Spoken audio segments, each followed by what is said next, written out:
Hi guys. Today we will going to do one of the finest Arab dishes, chicken and vegetables. Just please follow the direction carefully so that you can follow all the methods of doing it. I hope you will like it.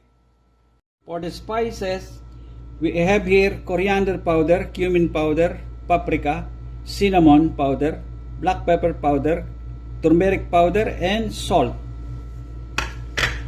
We have here sliced potato, sliced tomato, and sliced green pepper, capsicum.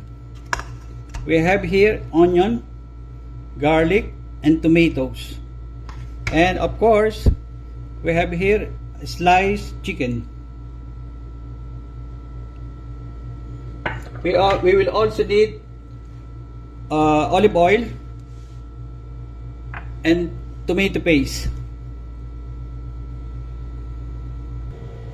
First thing we will do, we will going to mix all the spices. Mix all very well.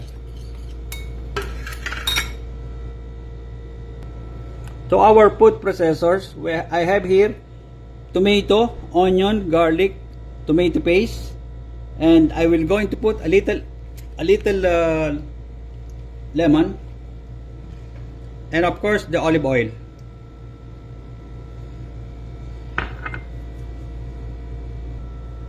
We will going to process this in a fine texture.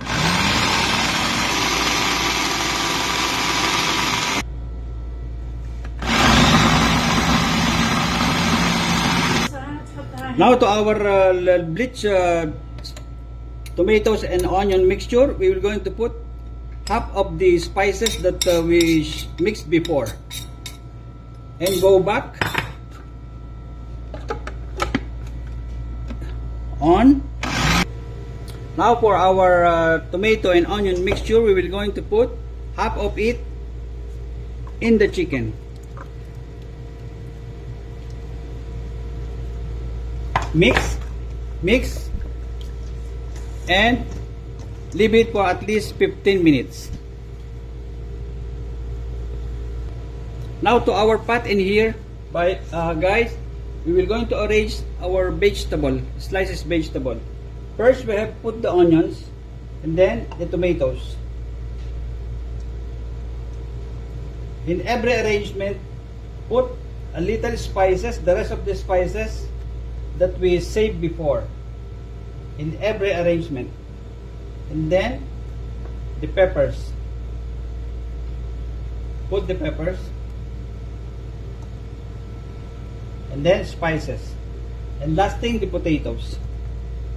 Arrange the potatoes well inside the kettle, the pot, and put the spices. Half of the spices.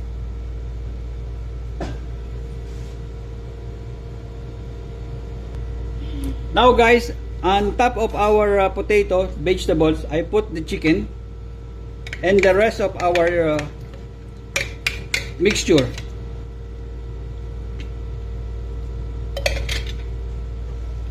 Top with our spices.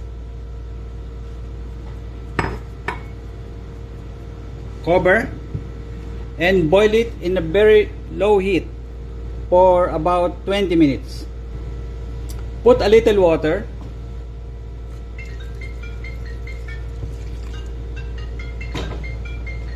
And cover. Now guys, we have here salted boiling water and rice in. We will cook the rice until only at least 80% doneness. Before, we will drain it and put it here on top of our done chicken.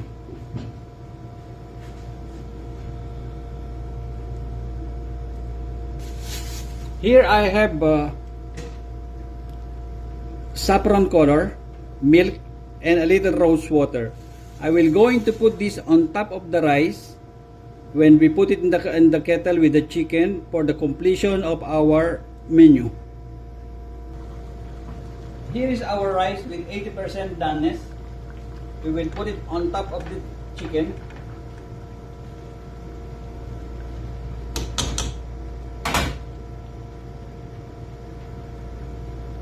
And as I told you before, pour a little saffron color, only for color. And we will let it simmer for again around 10 minutes. Okay guys, this is the completion of our rice dish, the famous rice dish here in Saudi Arabia with the chicken and vegetable. You see how delicious it is and how is the component of it and everything. I hope you like it. Enjoy!